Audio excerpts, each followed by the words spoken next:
শিলা হাজরা।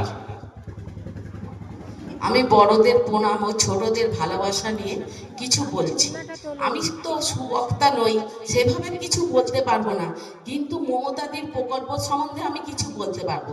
জন্ম থেকে মৃত্যু পর্যন্ত আমাদের যে প্রকল্পগুলো দেওয়া হয়েছে, যখন মায়েদের পেটে বাচ্চা আসে, অনেক বাড়িতে আছে মায়েদের খেতে দিতে পারে না অভাবের জন্য, কিন্তু মায়েদের খাবার দেওয়া হচ্ছে। মমতা বন্দ্যোপাধ্যায় এমন একটা ব্যবস্থা করে দিয়েছে, তাদের মায়েদের হরলিক্স দেওয়া হচ্ছে, ফল দেওয়া হচ্ছে, ডিম দেওয়া হচ্ছে, এমনকি ওষুধগুলোকে পর্যন্ত বাড়িতে বাড়িতে পৌঁছে দিচ্ছে আশা কর্মীরা।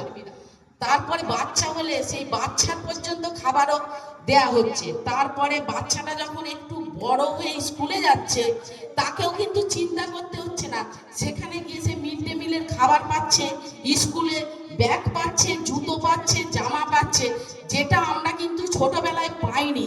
আমাদের চিন্তা করতে হতো বা আমাদের অনেকগুলো ভাই বোন হলে কি করে লেখাপড়া করাবো, কিন্তু মমতাদি এই চিন্তা করে কন্যাশ্রী পর্যন্ত এনেছে। হ্যাঁ, কন্যাশ্রী আনার ফলে আমরা কিন্তু মেয়েদের লেখাপড়াটাও করাতে পারছি।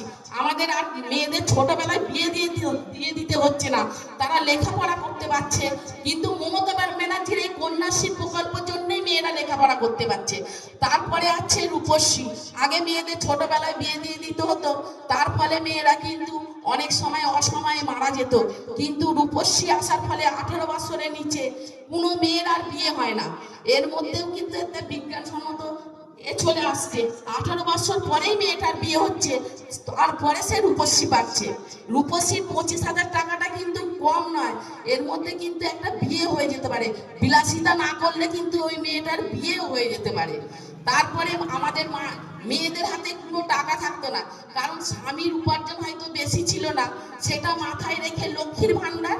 হ্যাঁ, আমাদের মাসে প্রথমে ঢুকেছিল 500, তারপরে এলো 1000, এখনো কারোর 1500, কারোর 1700। আমাদের প্রত্যেকের মেয়ের হাতে টাকা আছে, আছে তো? বিধবাদের হাতে টাকা আছে, বয়স্কদের বার্ধক্য ভাতা আছে, কিন্তু আমরা কেউ টাকাহীন ভাবে মমতা ব্যানার্জির রাজ্যে নেই। পশ্চিমবঙ্গে সবার হাতে টাকা আছে, এটা কোনো রাজ্যে নেই। ওরা দেবো দেবো বলে, কিন্তু দেয় না, সবকিছু কেড়ে না। আর মুখ্যমন্ত্রী মমতা বন্দ্যোপাধ্যায় আমাদের কাছে দেবী, ঠাকুরের আসনে বসিয়ে ওনাকে পুজো করা যায়। তারপরে একটা বাচ্চা যখন দূরে স্কুলে যায়, তখন তাকে সবুজ সাথী সাইকেলটা পর্যন্ত দেওয়া হয়, কারণ সেটাকে উনি চিন্তা করেছেন বাড়ি থেকে গাড়ি ভাড়াটা কি করে দেবে।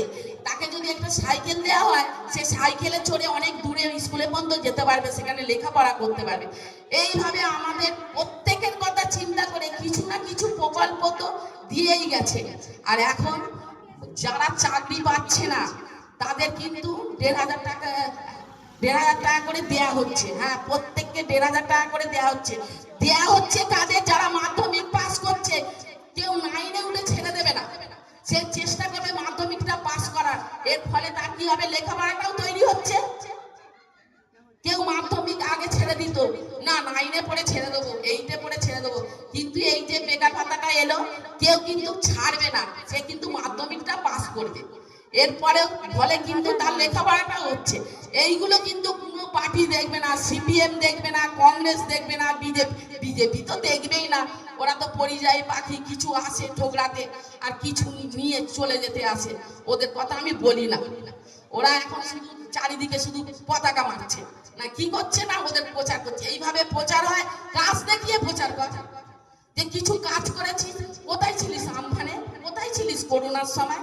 যখন আমাদের দিদি ঘরে ঘরে খাবার দিচ্ছে, তখন ওরা কিছু সিপিএম, কিছু বিজেপির লোককে বেছে বেছে এই চলে যাস ওইখানে, না তোকে প্যাকেট দেওয়া হবে।